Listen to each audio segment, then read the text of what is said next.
Bem-vindo ao Todos Nós, o espaço aqui para você refletir e também descobrir novas formas de pensar, descobrir insights, sempre um espaço para você sair um pouco da caixa, não no sentido marqueteiro, né, Brenda, mas no sentido de alma, de existência, né? Da gente conseguir trazer outros olhares para a vida. E no episódio de hoje, a gente vai explorar um pouco sobre a questão do sentido do Natal. Mas a gente já falou num episódio anterior com o Padre Iago, né, Blenda? Que a gente trouxe muito esse olhar cristão da igreja, né, para essa data. E a gente vai continuar nesse tema com outro olhar. E para esse outro olhar, a gente recebe aqui uma pessoa que é bem conhecida, que traz ideias novas e importantes também, né? Um outro olhar sobre a humanidade como um todo, né? E a gente vai bater um papo com o teólogo Ricardo Gondim, também é pastor. Muito obrigado por você ter aceito o convite. Muito obrigado, uma alegria estar aqui com vocês, conversar sobre um assunto tão, eu acho, necessário para a humanidade, que é o Natal, a celebração do Natal, muito mais para além, né, da questão religiosa e da questão do mercado. Eu acho que o Natal tem toda uma simbologia que é muito, muito, muito necessária para o tempo que vivemos. Então eu vou aproveitar a sua colocação e lhe perguntar, como é que nasceu o Natal? Da onde vem o Natal? Deixa eu dar um passo para trás para falar para vocês assim. O Natal é uma festa religiosa, mas a gente precisa entender que não existe religião pura. Nenhuma religião em si, ela é absolutamente pura. Todas as religiões, elas absorveram da cultura, absorveram de outras religiões, absorveram do tempo que elas estão inseridas, né, nos mitos fundantes, aquilo que fez aquela religião começar. E o Natal é muito difícil da gente precisar o tempo em que passou-se a celebrar o Natal. O Natal, como um mito fundante, é o nascimento de Jesus. Uhum. Celebra-se no Natal, todo mundo sabe disso, o nascimento de Jesus. Mas a celebração em si, a razão pela qual começou-se a celebrar o Natal, é muito impreciso na história, porque há muita influência no Natal das religiões pagãs da época que influenciaram a época do nascimento de Jesus no imaginário das pessoas. Uhum. Por exemplo, a gente tem relato bíblico de que em Lucas, o Evangelho de Lucas, ou o Evangelho segundo a comunidade, né, que se reuniu em torno de Lucas, porque nós não sabemos exatamente como foram escritos os evangelhos. No Evangelho de Lucas, relata que pastores estavam guardando a vigília da madrugada com as suas ovelhas, quando ouviram do céu um som de anjos cantando e dizendo glória a Deus nas alturas e paz na terra a homens e mulheres a quem Deus quer bem. Esse é o mito fundante, né, do nascimento de Jesus. Então, daí, eles já perceberam que não podia ser no dia 25 de dezembro o nascimento de Jesus. Não tem como. Porque 25 de dezembro é alto inverno, inclusive na Palestina. E como é que esses pastores estariam no alto da madrugada, né? De madrugada, guardando no inverno, guardando ovelhas ao relento? Uhum. Não tinha como. Então, daí as pessoas passaram a entender a influência da religião, ou das religiões pagãs naquela época, na celebração do equinócio do inverno, o solstício do inverno. Uhum. Que o equinócio do inverno se dá precisamente nessa data, entre os dias 21 e 25 de dezembro, quando você sai do outono e entra no inverno propriamente dito. E que as pessoas naquela época celebravam essa passagem do tempo, não é? Do outono mais temperado para o inverno mais rigoroso. Como? Indo para suas casas, celebrando com um jantar em casa, porque agora vai ser um período de ficar dentro de casa, de celebrar a vida dentro de casa. E aí incorporou-se, inclusive, a questão da árvore, né? Você traz uma árvore para dentro de casa, você enfeita essa árvore, porque o inverno as árvores estão secas de folhas, não tem folhas. Então você traz um pinheiro, que é uma árvore mais perene, que sustenta melhor o rigor do inverno. Enfeita essa árvore para mostrar que ela vai dar fruta, ou para alguma coisa nesse sentido. Que fala sobre a abundância e tal. Sim, então, assim, esses elementos é o que se chama em ciências da religião de sincretismo religioso. O que é o sincretismo religioso? É a incorporação das diversas religiões entre si dos elementos de uma ou de outra, que vão acabando influenciando, né? Nós temos aqui no Brasil, por exemplo, as religiões de matriz afro-brasileira. Elas fizeram muito sincretismo religioso. Você tem Iemanjá, que é Santa Bárbara. Eu não sou especialista em religiões afro-brasileiras, mas eu sei que os elementos da Igreja Católica, de alguma maneira, migraram e os elementos também das religiões de matriz africana migraram para o catolicismo. Então há essa simbiose, por assim dizer, que a gente chama de sincretismo religioso. Então essa ideia que as pessoas têm, por exemplo, a minha religião ela é a verdadeira, porque ela é a pura, isso não existe. Da mesma maneira, dizer assim, o Natal é uma celebração puramente cristã, não é verdade. O Natal é a confluência de vários elementos culturais da região norte. O Natal é uma celebração do hemisfério norte. Daí o Papai Noel está vestido com roupas pesadas. As renas que puxam o trenó do Papai Noel, o pinheiro. Não é um desses dias eu fui visitar a cidade de Boa Vista, em Roraima, faz alguns 2 anos, 3 ou 4 anos, e nessa época do ano, Boa Vista, Roraima, é um calor infernal.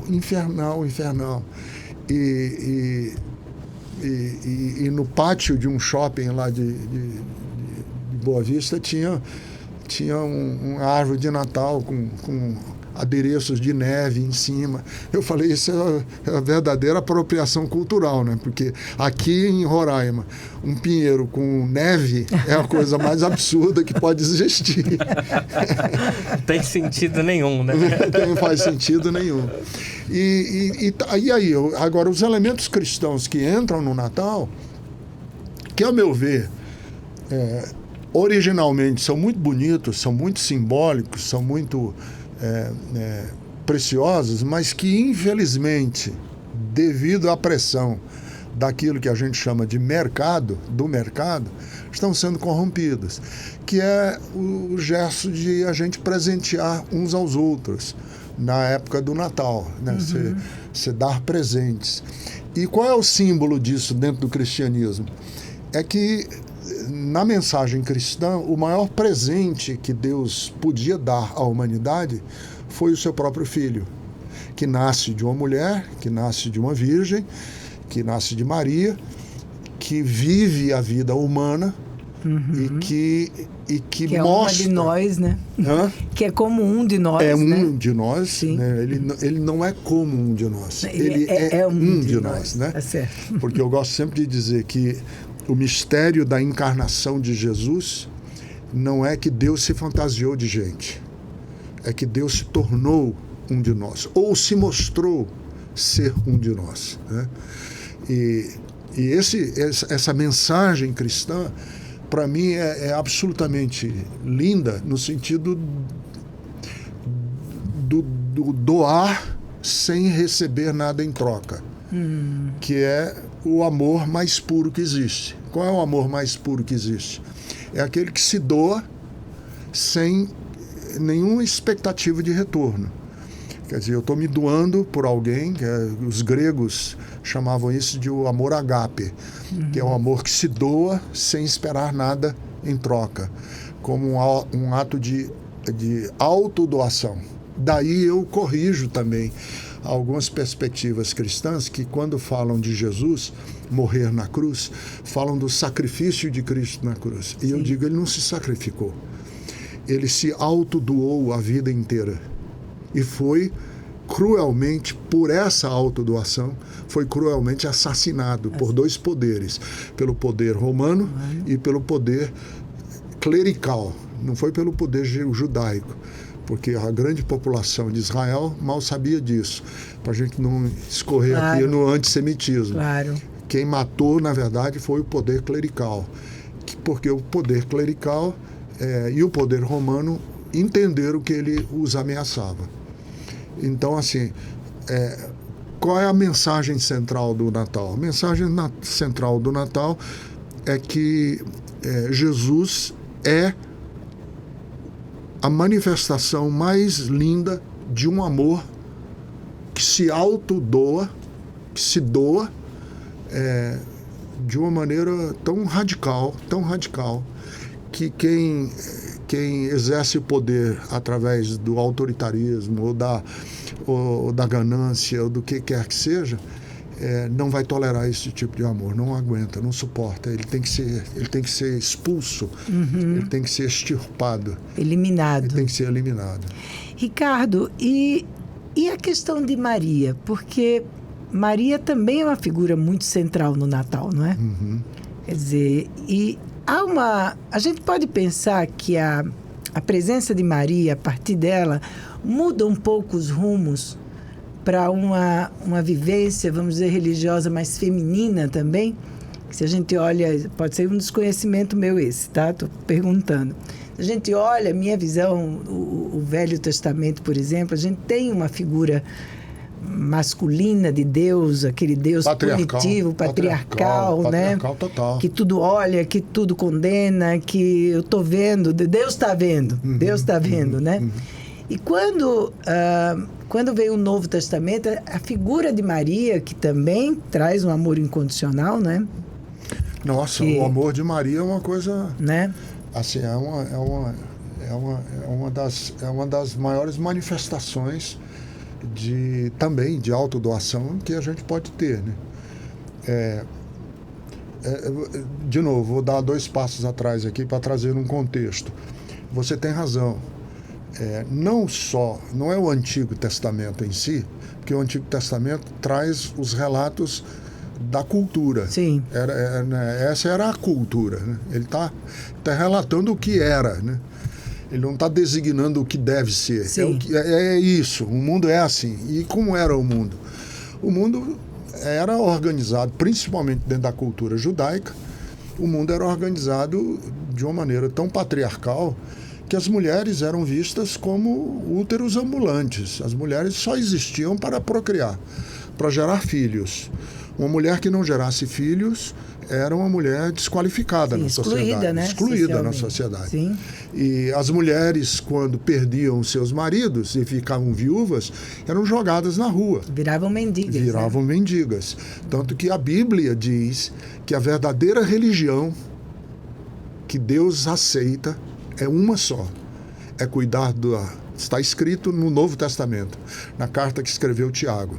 A única religião que Deus aceita como verdadeira e única é cuidar do órfão e da viúva nas suas necessidades. Essa é a verdadeira religião. Está na Bíblia. Então,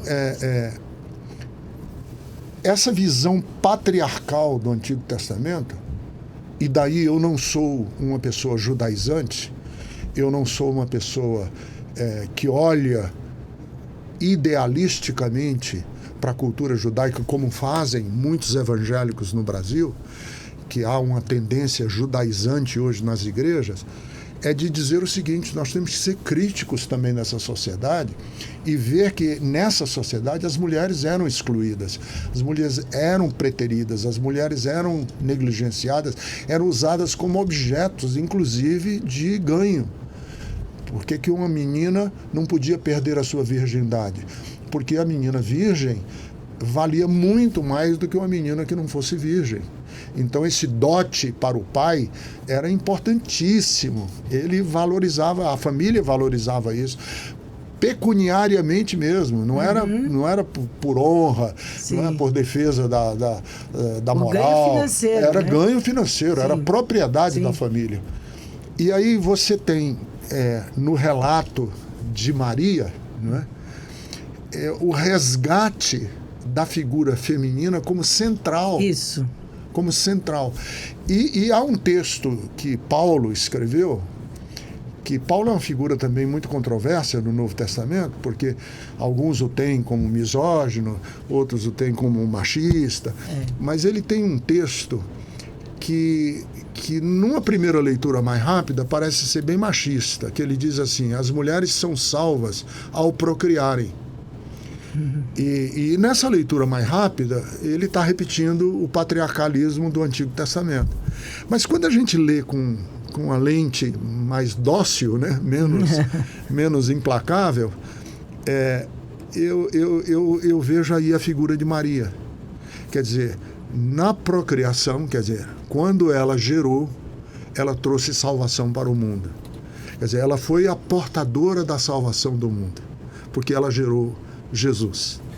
Então, Jesus... E aí o ministério e a vida de Jesus traz de novo, ao longo de toda a sua narrativa, a mulher como também protagonista da história. Sim. Como também, não únicas, mas também protagonistas da história. Porque ele é rodeado de mulheres. A história da igreja tenta silenciar muito essas mulheres, mas não consegue, porque, por exemplo, a portadora da maior notícia que o cristianismo tem, que é da ressurreição de Jesus, é Maria Madalena. Maria Madalena. Então, Maria Madalena se torna a primeira pessoa a trazer a notícia de que Jesus vivia e não tinha morrido. Então, eu tenho, assim, pela pessoa e pela figura de Maria, no Natal, essa importância é muito grande. E sem a gente considerar que Maria, a figura de José é ausente, né, nos textos. O quase pai, não aparece, né? Não, ele não aparece. Praticamente não aparece. Só no comecinho ali, no nascimento de Jesus, depois ele desaparece. Não sabemos o porquê. Nós não temos relatos históricos ou historiográfico nenhum do que aconteceu a José. Se ele morreu, o que foi que aconteceu com ele. Ou se o texto o silencia para poder trazer Maria como protagonista, nós não sabemos.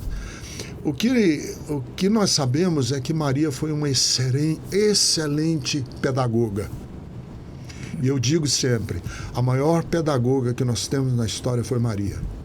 Porque ela ensinou à pessoa mais especial que nós temos na história da humanidade os valores, a compaixão. Ele aprendeu isso em casa. Quem ensinou ele? Quem foi a mestra dele? Foi ela, foi Maria, a maior de todas as pedagogas que nós conhecemos. Interessante isso, muito interessante, não é? Pensar nesse lugar de Maria. Por isso que eu acho que Maria introduz essa coisa do feminino, não é? No mundo, como você falou, era o contexto, mas era um contexto muito mais patriarcal. Embora tivesse mulheres na Bíblia muito poderosas, né? Mas não era a sua maioria naquela época. Não era a maioria. Muito das mulheres, né? Assim, você tem que pensar e tem que ler com muito cuidado os textos do Antigo Testamento em que as mulheres aparecem e que são valorizadas. Sim. Muito pouco, muito pouco. Você quer perguntar? Eu quero. Sim, eu quero. Deixa eu voltar, porque me veio aqui a cabeça. E tem uma coisa de Maria que já me levou às lágrimas uma vez, que eu tenho um fascínio pela Pietà do Michelangelo. Eu tenho um fascínio por aquela escultura por vários motivos. Um dos motivos é porque como Michelangelo, né, na arte extraordinária, desse escultor magnífico que ele foi, como é que ele conseguiu traduzir sentimento no mármore. Você pegar uma pedra de mármore, você traduzir sentimentos numa poesia, numa música, até numa escultura ou numa pintura, eu ainda acho lindo, excepcional, fantástico, mas num pedaço de pedra, eu acho você conseguir colocar sentimento num pedaço de pedra, para mim é uma coisa. E o olhar de Maria com o Cristo morto no colo, ela olhando a tristeza do olhar dela, para mim aquela escultura é uma das obras de arte mais belas que existe na história da arte. E eu, quando a vi na Basílica de São Pedro, eu a visitei pela primeira vez, eu chorei. Por estar diante daquela obra, fiquei imaginando o Michelangelo esculpindo aquilo ali. O que ele sentia para fazer aquilo, Como que um artista consegue colocar sentimento na pedra.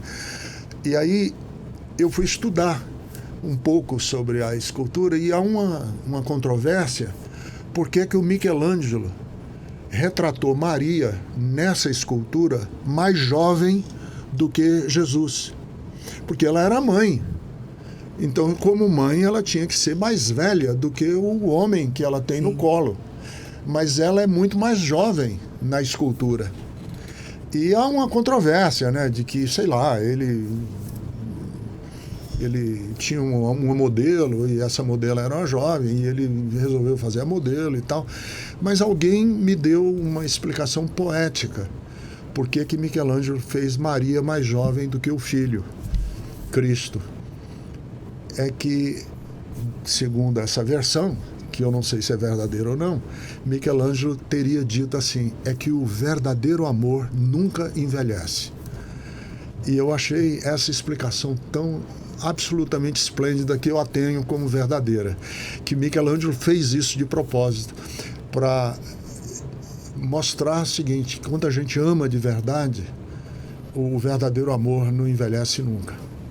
E aquele amor daquela mãe por aquele filho morto no colo e ela olhando compadecida por ele, aquele é o retrato do mais perfeito amor que existe.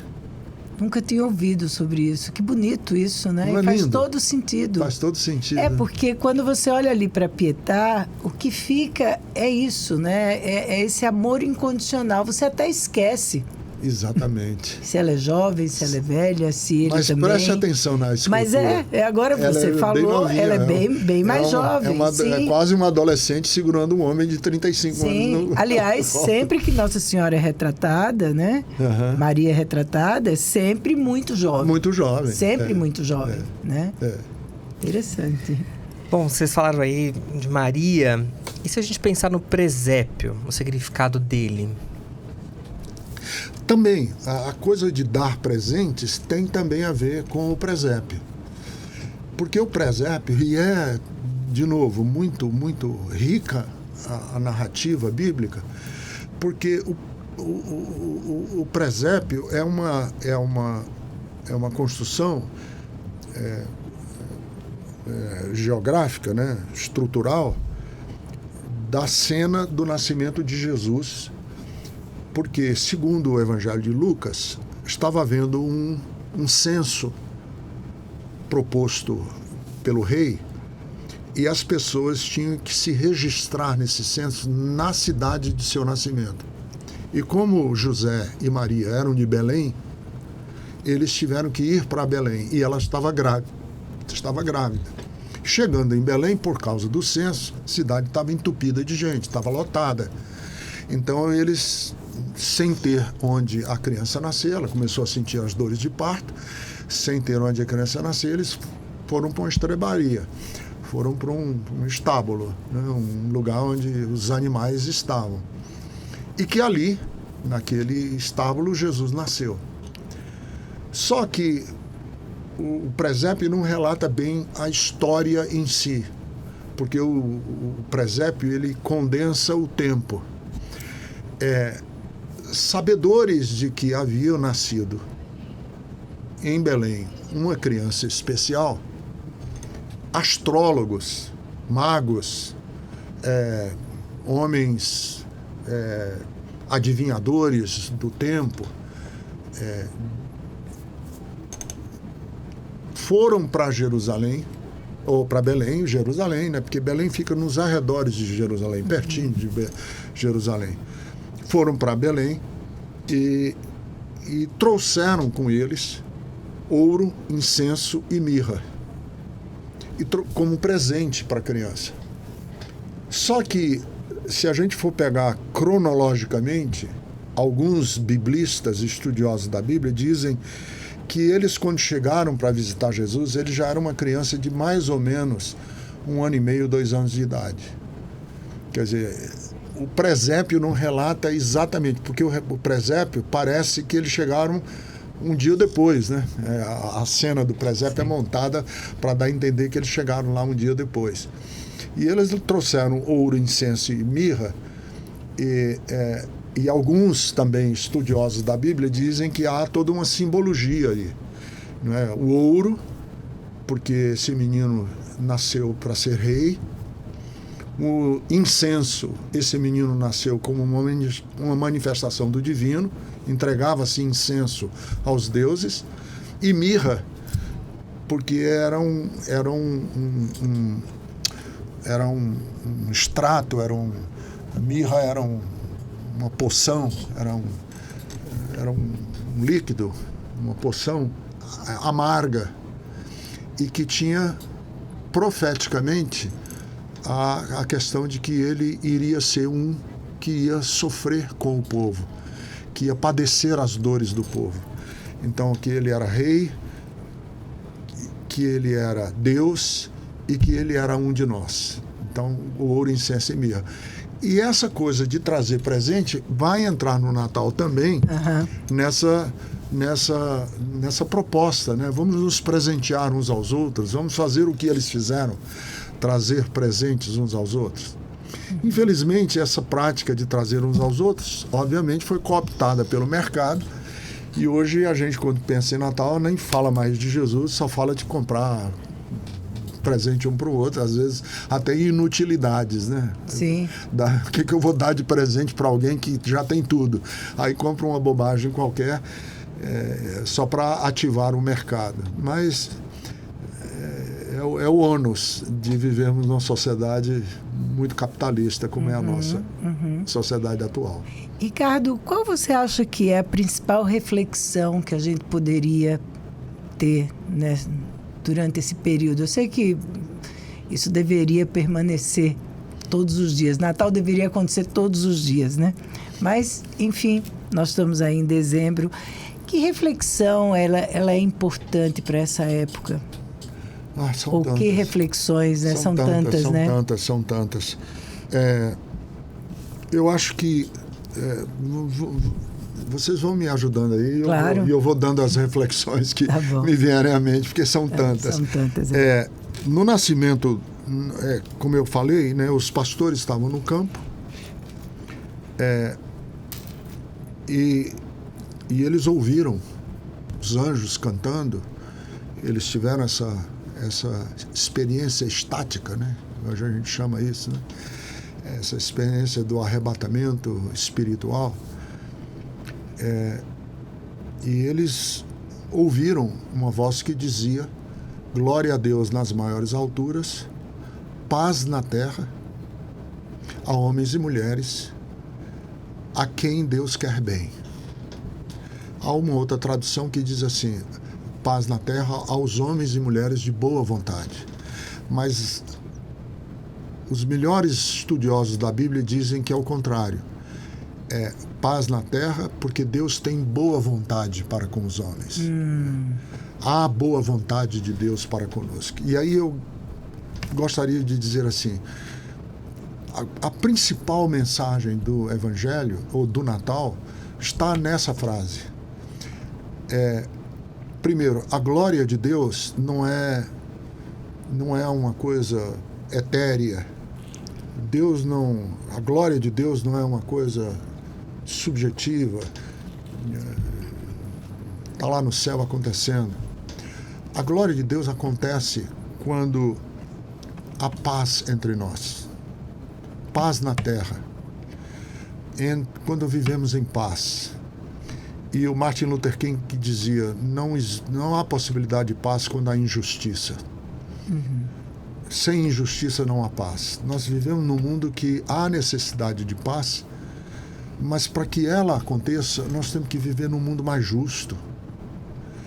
Não é possível vivermos num mundo em que 5 ou 6 pessoas aqui no Brasil detêm a riqueza de mais de 70% da população brasileira. Não é justo que uma pessoa nos Estados Unidos, um trilionário, bilionário americano, seja mais rico do que 25 países da África. Não é possível. Não é possível viver num país em que alguns nascem com privilégios e os que nascem sem os privilégios desses alguns são mais massacrados, esmagados, explorados, porque não nasceram com privilégio. Então, nós precisamos de paz no mundo, mas essa paz só virá quando nós aprendermos o sentido maior da justiça.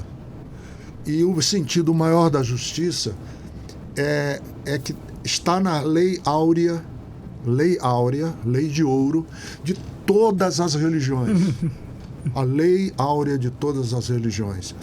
Faça aos outros o que você gostaria que fizessem com você.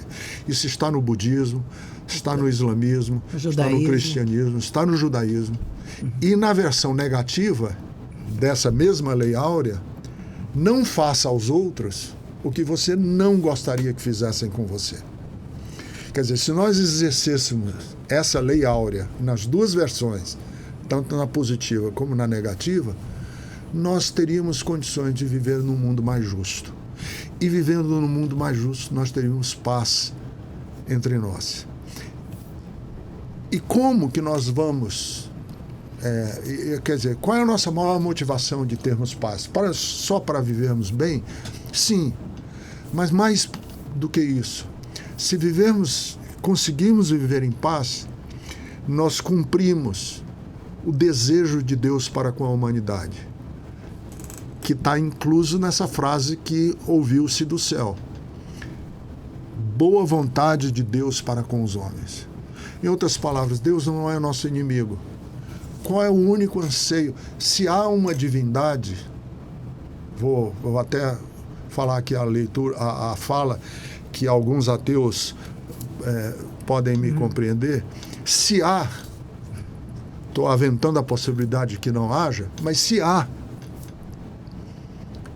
essa divindade tem que ter boa vontade para conosco.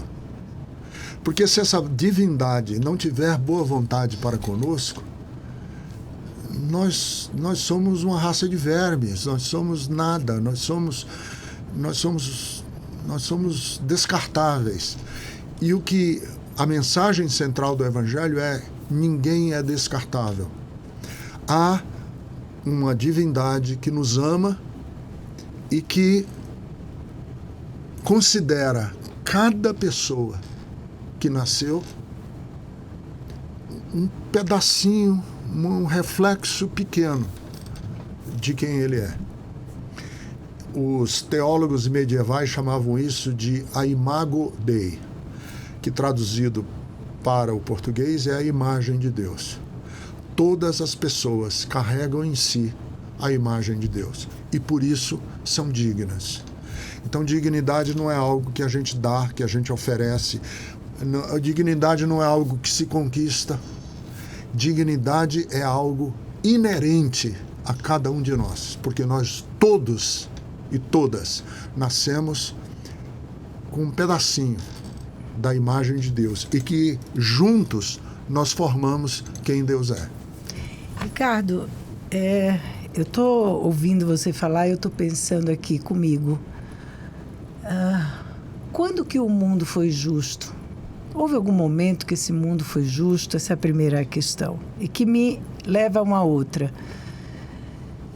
Se todos temos essa dignidade, que lugar tem o mal e o bem na nossa vida? Porque todos os dias a gente é muito mais apresentado. Claro, o mal faz um barulho, eu sei que faz, mas a gente é muito apresentado ao mal e a gente tem até a impressão que ele vence, não é? A impressão de que, por melhor que você faça, né, o mal termina vencendo. Pode ser que essa minha reflexão aqui seja até pueril, mas eu fico me perguntando sobre isso que você está dizendo, né? Todos têm dignidade, precisamos de um mundo mais justo. Não teremos paz se o mundo não for justo. Mas a gente olha o desenrolar da história humana e parece que a história humana é feita de injustiças, é trágica, é de insucessos, né? Então, será que esse não é um desejo desde sempre da gente construir esse lugar de paz que é desde o início da nossa existência? O Eduardo Galeano, ele dizia isso que eu estou propondo, isso que a gente está conversando aqui, é utopia, né? E aí perguntaram para ele, para que serve então a utopia? Ele falou, a utopia serve só para nos colocar em marcha. É um sonho que está lá na frente. Sim. Ele é irreal, porque por isso é que é utopia, mas é o que nos faz andar. É o que nos tira da letargia.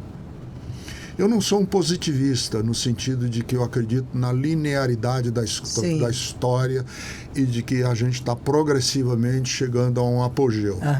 Eu não acredito nisso. Eu acho que a história é feita de idas e vindas, de contratempos, de avanços e de recuos, 2 passos para frente, 3 para trás, às vezes 3 para frente e 1 para trás. Eu acredito que nós estamos vivendo em várias áreas da humanidade hoje passos para trás. Nós estamos andando para trás em algumas áreas. Mas a gente não pode ter também um olhar tão trágico em relação à história que a gente não celebre certas e determinadas conquistas que a gente conseguiu. Conquistas, por exemplo, da mulher. As mulheres não apenas ganharam o direito de votar, mas as mulheres hoje, em muitos países do mundo, exercem o papel de presidentas ou primeira-ministra de países, presidente de banco, presidente de grandes empresas. Isso é uma conquista. Enorme. Basta ver que há um pouquinho mais de 100 anos, as mulheres nem votavam, né? As sufragistas lá na Inglaterra, nos Estados Unidos, lutando pelo direito de votar.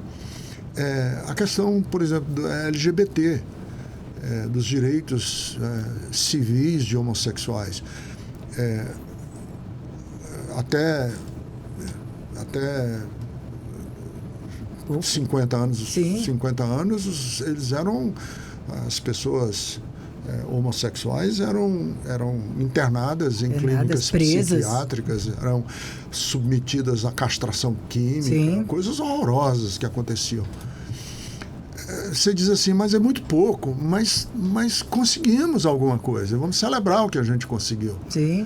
E em várias áreas, né? Existe ainda escravos ou pessoas escravizadas no mundo? Existem.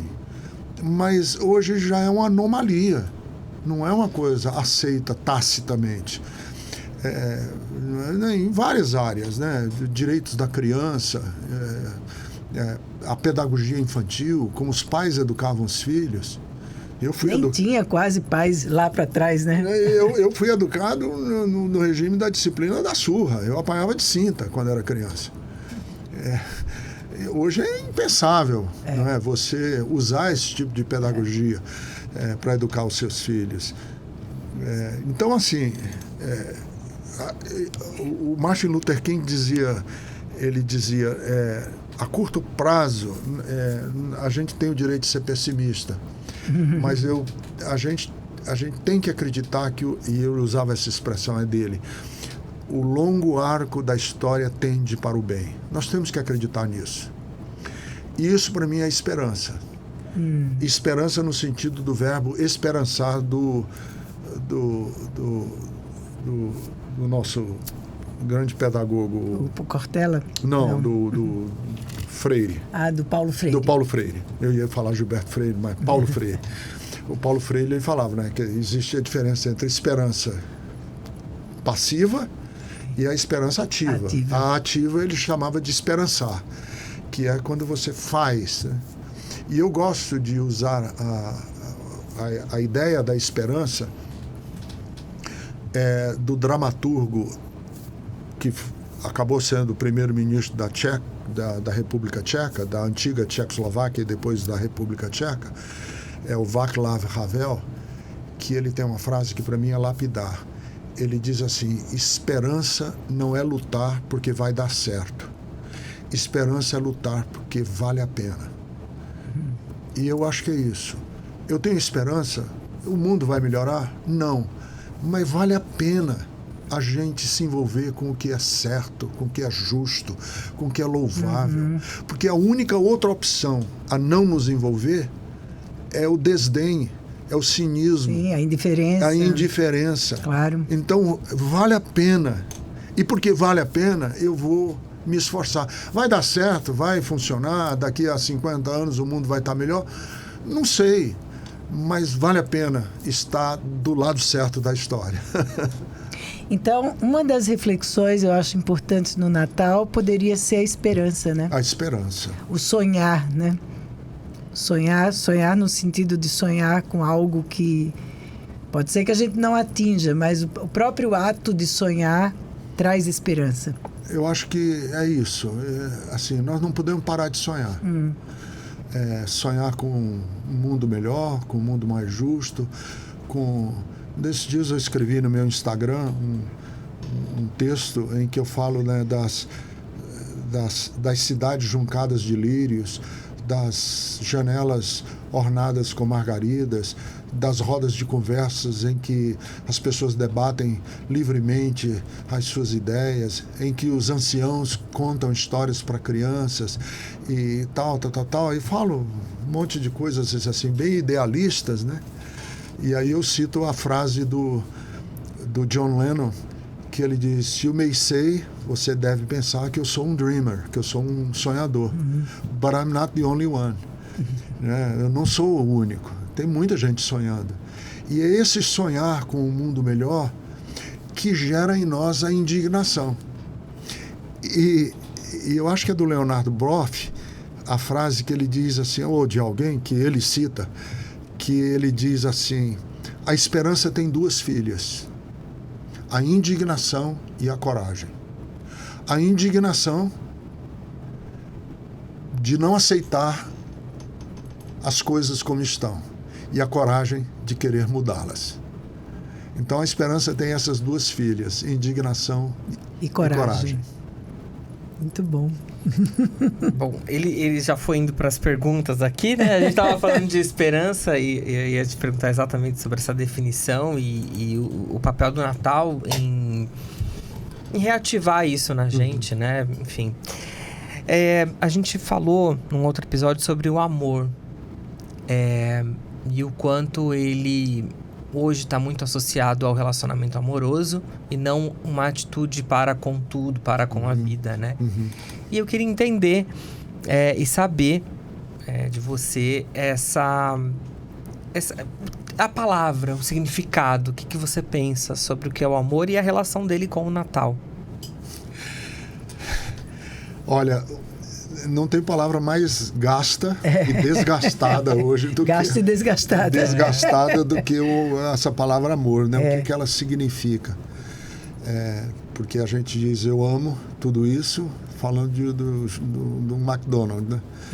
E eu amo você de uma forma absolutamente superficial.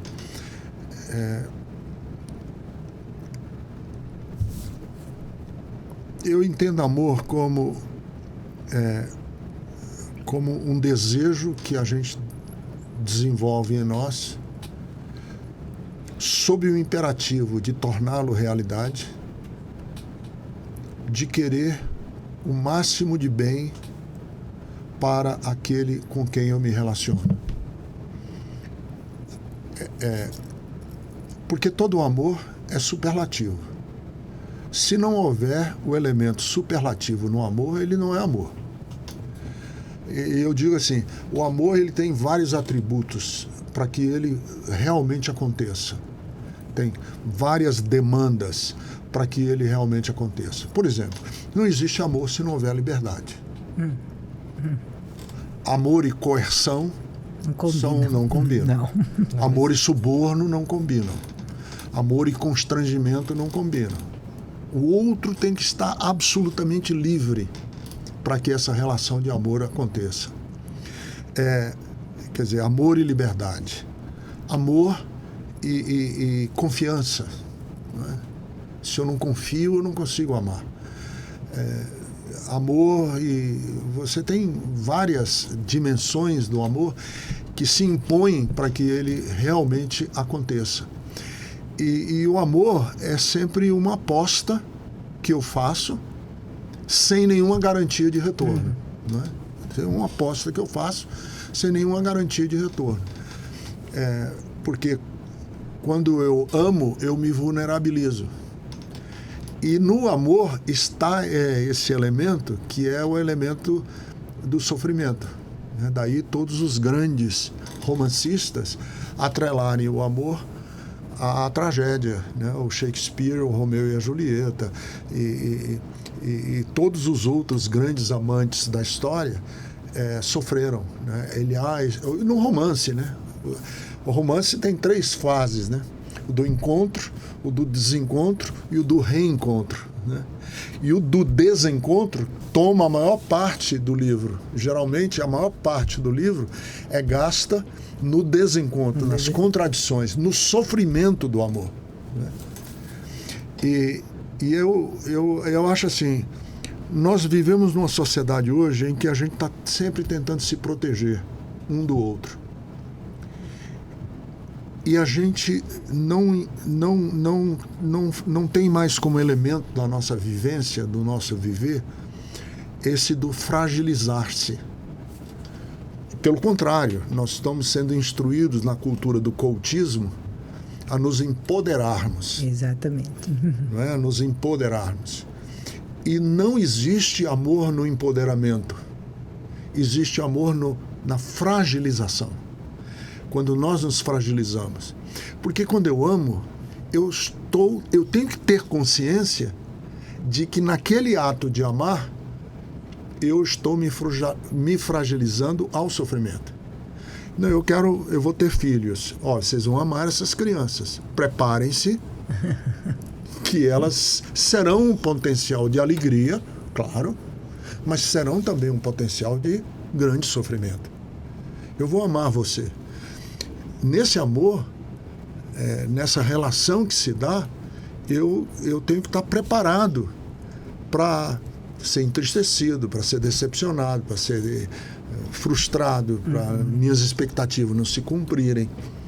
Então,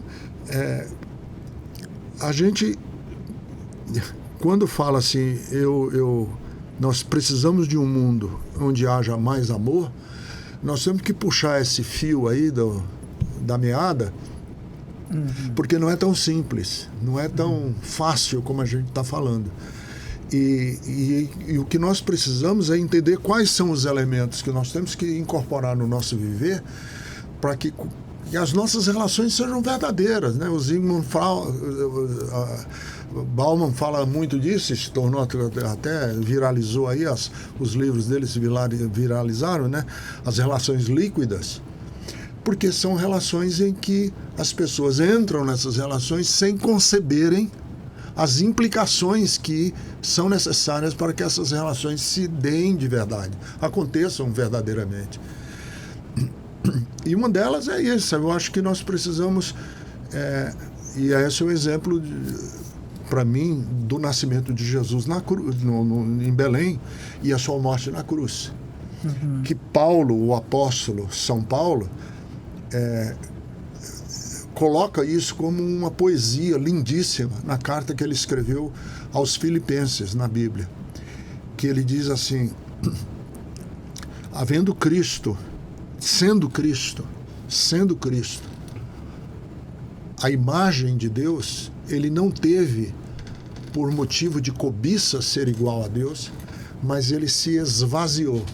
E usa aí uma expressão em grego, kenosis, que é usada em vários outros sentidos também, que é o esvaziamento. Ele esvaziou-se dessa pretensão divina, assumiu a forma humana, viveu como nós, como humano, não se fantasiou de gente, ele viveu como humano, foi humano, tornou-se servo, escravo e morreu à morte de cruz. Quer dizer, amar implica nesse movimento para baixo, não no movimento para cima. Porque no movimento para cima é o da solidão, é o do narcisismo, do egocentrismo, né? Porque o egoísmo, até uma certa dimensão, é bom, né? Depois é que ele se torna maligno, malévolo para nós. Mas eu acho que é isso. Aprendermos a nos vulnerabilizarmos com os outros, a vivermos sem tantas armaduras, sem tantas capas, conseguirmos olhar nos olhos uns dos outros sem tantas pretensões e sem tantas mentiras. E que esse amor também, ele existe na medida que existe o outro na vida, não é? Quer dizer, essa questão que hoje a gente vê tão falado, né? Ame-se, né? Primeiro, se ame. Isso é uma mensagem né? que vem aparecendo com muita força, né? Essa ideia de que você é capaz de fazer tudo sozinho, não é? E esse amor não acontece nesse ensimesmamento, ele acontece na relação com o outro, né? Nessa troca. A vulnerabilidade é porque existe exatamente o outro, né? Que pode nos decepcionar, que pode morrer, que pode não nos querer. E na compreensão de que eu sou o outro de alguém, né? Exatamente. Eu sou o outro de alguém. Quer dizer, alguém me vê como um outro. Né? Exatamente. Quer dizer, eu existo, né? Aos olhos de alguém. E eu não quero que esse outro alguém me trate como um objeto, né? Como objeto. O Martin Buber, ele escreveu um livro que ficou muito famoso também, que é a relação eu-tu, eu-isso. Né? Maravilhoso. Eu-tu, eu-isso. Quando eu deixo de me relacionar com as pessoas, vendo-as como um isso. Né? E passo a me relacionar. Quem é você? Eu sou o motorista de ônibus. Não, isso é um isso. Você é o João, casado com a Maria, que acordou hoje de manhã, que come boia fria, você não é o motorista de ônibus, você é o João. Né? Quer dizer, essa relação que eu começo a desenvolver com o outro a partir da subjetividade, da realidade dele como pessoa. Eu não olhá-lo, não vê-lo mais. E tem uma outra dimensão do amor também, que eu estava me lembrando aqui agora, que é o da proximidade. Né? É óbvio que eu não amo uma criança palestina com a mesma intensidade que eu amo meu neto. Porque há uma proximidade entre eu e o meu neto que é diferente da proximidade que eu tenho com aquela criança. Com aquela criança, né? Então, o amor, ele também tem essa questão. Né? Um acidente que acontece numa ilha, eu li hoje de manhã que eu ouvi um tufão, ouvi um ciclone numa ilha lá na costa da África, morreram centenas e centenas de pessoas. Isso me afeta minimamente, porque eu não sei nem onde fica essa ilha direito. Mas se acontecer no bairro onde eu moro, o impacto é maior. Se acontecer com alguém da minha família, o impacto é ainda maior. Então, para que quando a gente for falar de amor, a gente tem que também saber essas gradações e procurar, e aí é o que eu acho que é muito importante no mundo globalizado em que nós estamos agora, é procurarmos trazer para perto de nós, conhecermos de verdade, ouvirmos os relatos verdadeiros daquelas pessoas que estão ali, para que aquela pessoa não fique apenas com um nome ou uma imagem que eu vi na televisão e que eu, por alguma razão, não estou querendo me relacionar, passo para frente E eu vejo muito isso nos jornais, nos telejornais. Geralmente eles dão uma notícia pesada e logo depois vem uma notícia muito leve do futebol, do gol e de não sei o quê, exatamente para que a pessoa não internalize aquilo e mude de sentimento para uma coisa leve, banal, irrisória, superficial, porque o objetivo ali não é informar. O objetivo ali é oferecer a notícia como uma diversão, né? Como um divertimento. Então, eu acho que para a gente ter um mundo em que as pessoas se amam de verdade, nós temos que estreitar as distâncias, trazer as distâncias mais para perto. Espera um instantinho. Uma criança que está morrendo de fome em alguma fronteira de algum país da Europa porque não consegue imigrar, se fosse meu neto, fosse minha neta, como é que eu estaria reagindo? Quer dizer, como é que eu olho, com que olhar eu tenho para essa criança?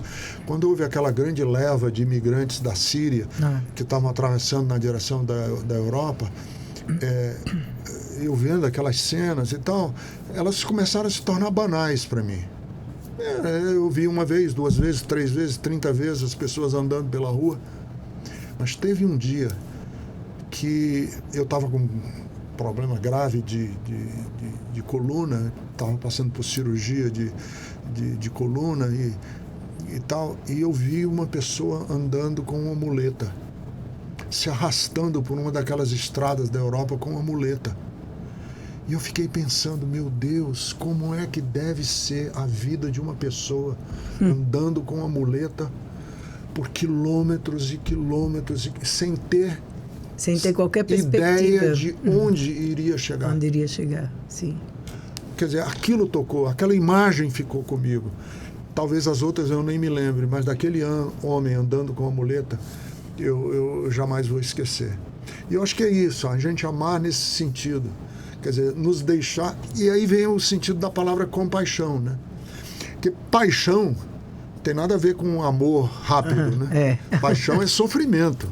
O verdadeiro étimo da palavra paixão é sofrimento. Sim, doença. É doença, um sofrimento. É um sofrimento. Né? Então, o que é compaixão? É eu sofrer a dor do outro. Quem é uma pessoa compassiva? É aquela pessoa que consegue sentir a dor que está tocando o coração daquela outra pessoa.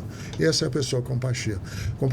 E no Natal, a gente precisa de compaixão nesse mundo hoje. De tanta gente indiferente, tanta gente enclausurada, tanta gente trancada em si apressada também. Apressada, que não tem mais tempo de ouvir, né? De parar, de olhar.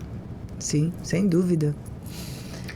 Bom, enfim, acho que a troca aqui e o fato de você trazer tudo com tanto coração e tanta intensidade, não sei a Blenda, mas acredito que sim, conhecendo ela, a gente ficou bem mexido com tanta reflexão, que não é uma reflexão, digamos, mental, teórica, não, é uma reflexão vivida, né? Espero que sim. Eu espero que saia do meu coração. Não, e sai. Um desses dias eu vi um podcast, inclusive, de uma pessoa que estava entrevistando um rabino. Uhum. E querendo trazer, né, as raízes hebraicas, judaicas, israelitas, da tradição de Israel. E ele falou uma coisa que eu nunca tinha percebido. Ele disse que recentes escavações arqueológicas descobriram as mais antigas escavações arqueológicas. Eles descobriram lá uma ossada de uma pessoa que foi enterrada milênios e milênios atrás e que estava abraçada a outra pessoa. Na urna funerária eles estavam abraçados. E fizeram vários estudos lá, e desses estudos eles concluíram que o passo que nos diferenciou dos primatas não foi a consciência, a inteligência, o racional, mas foram os primeiros atos de compaixão. Quando uma pessoa disse a outra que estava morrendo, eu vou te abraçar para que você não morra sozinho. Sim. E os dois acabaram morrendo, ninguém sabe, né? Te abraçar porque eu vou te proteger. Que eu vou te proteger, ninguém sabe o que foi. E eles disseram, hoje nós sabemos que o que nos diferencia dos primatas, dos irracionais, não é porque a gente adquiriu um maior nível de conhecimento. Aí ele usou, inclusive, o exemplo do nazismo, né? Qual foi a nação que praticou no século XX os maiores horrores humanos? Foi a nação que tinha um maior nível de conhecimento científico, literário, educacional, que era a Alemanha.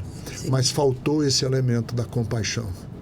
Quando falta esse elemento da compaixão numa sociedade, não importa se ela é rica, se ela é detentora de prêmios Nobel, não importa, essa civilização está decadente. Ricardo, muito obrigada, viu, pela sua participação. Obrigado por ter aceito o convite.